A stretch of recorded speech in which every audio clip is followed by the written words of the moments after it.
Hi hello नमस्कार. पुन्हा एकदा तुमचं अनिक्षाच्या यूट्यूब चॅनलवरती मनापासून स्वागत करते. लग्नासाठीची काही कामं आणि दिवसभराची काही खरेदी करून आम्ही संध्याकाळच्या वेळी निघालो होतो केळवणासाठी माझ्या मावशीकडे, म्हणजे दीदींच्या मावस सासूबाईंकडे. आम्ही तिथे पोहोचलो तर मावस बहीण आणि तिची फॅमिली सुद्धा आली होती आणि नवरदेव सुद्धा आले होते. खास त्यांना सुद्धा इन्व्हिटेशन दिलं होतं. मावशीने खूप छान असं नॉनव्हेजचं जेवण केलं होतं.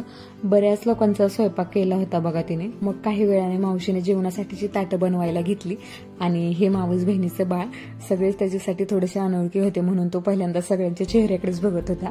आणि इथे मावस बहिणी मावशीला ताटं बनवण्यामध्ये मदत करत होते. तर हॉलमध्ये सगळ्यांची जेवणाची व्यवस्था केली आणि नवरा नवरीच्या ताटाच्या कडेने सुद्धा खूप सुंदर अशी रांगोळी काढली होती. खूप छान असं जेवण केलं होतं आणि सगळ्यांनी पोटभर केलं. बिर्याणी तर खूपच मस्त केली होती.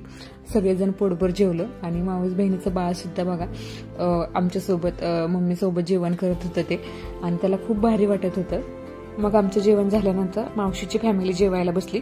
तोपर्यंत त्यांनी घराच्या साईडलाच 2 रूम आणि पार्किंग बांधले आणि नवीनच होतं. आम्ही खूपच दिवसांनी गेलो होतो ना, त्यामुळे ते बघितलं नव्हतं, म्हणून आम्ही बघण्यासाठी गेलो होतो. खूप छान अशा मस्तपैकी मोठ्या मोठ्या रूम काढले.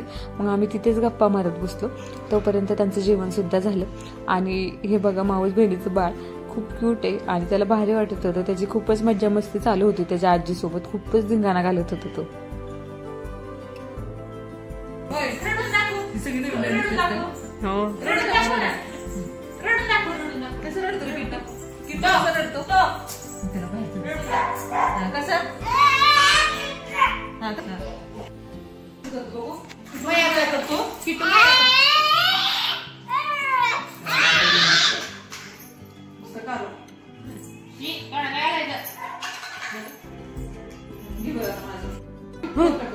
त्याचा मोबाईल बघितलं.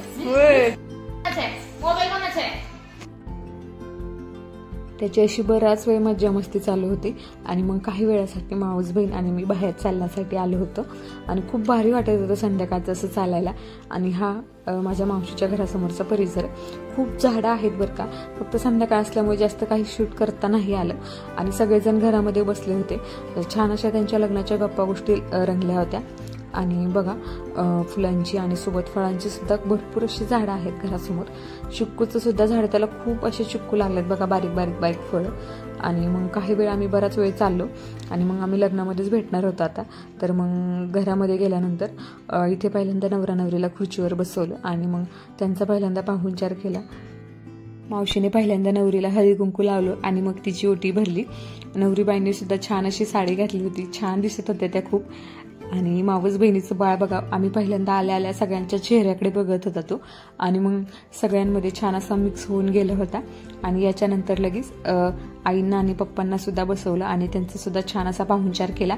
आणि मावस बहिणीच्या बाळाची तर नुसती मध्ये मध्ये लुडबुडत चालू होती. तो सगळ्यांकडेच जात होता आणि त्याला खूप भारी वाटत होतं.